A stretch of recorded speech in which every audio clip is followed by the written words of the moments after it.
అస్సలాము అలైకుం రహమతుల్లాహి వబర్కాతు. కువైట్లో అక్రమంగా వలసదారులపై ఉక్కుపాదం, రానున్న రోజుల్లో భారీ భద్రతా తనిఖీలు.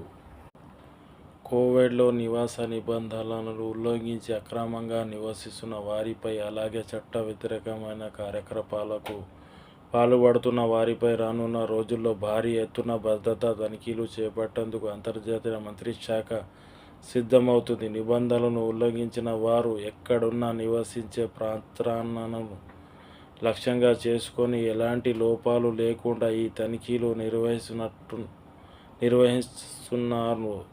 మొదటి ఉప ప్రధాన మంత్రి, అంతర్జాతీయ వర్గాల మంత్రి అయిన షేక్ ఫహద్ అల్ యూసుఫ్ అల్ సబాహ్ ఆదేశాల మేరకు ఈ కఠిన చర్యలు ప్రారంభం కానున్నాయి.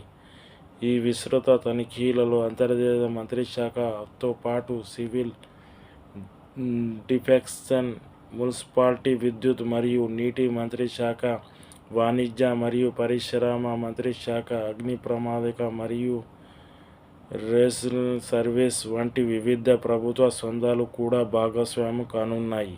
దేశ చరిత్రలోనే ఇది అంతర్జాతీయ పెద్ద భద్రతా తనిఖీలో ఒకటిగా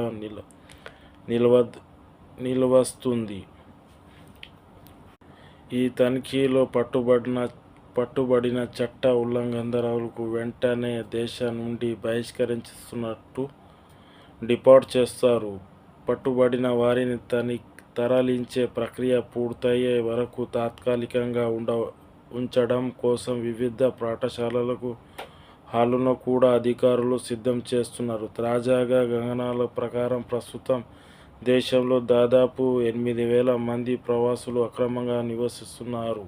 వీరితో పాటు వివిధ ప్రాంతాలలో చట్ట విరుద్ధమైన పనులకు పాల్పడుతున్న వారు కూడా ఉన్నారు. షేక్ ఫహద్ అల్ యూసుఫ్ అంతర్జాతీయ మంత్రిత్వశాఖ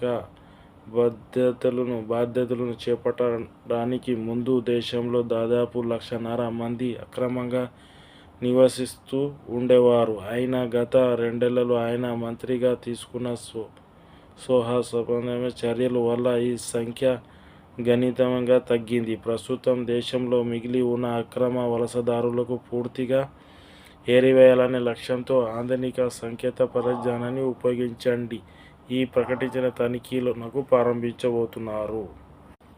ఇలాంటి అప్డేట్ కోసం నా YouTube channel subscribe, like and share.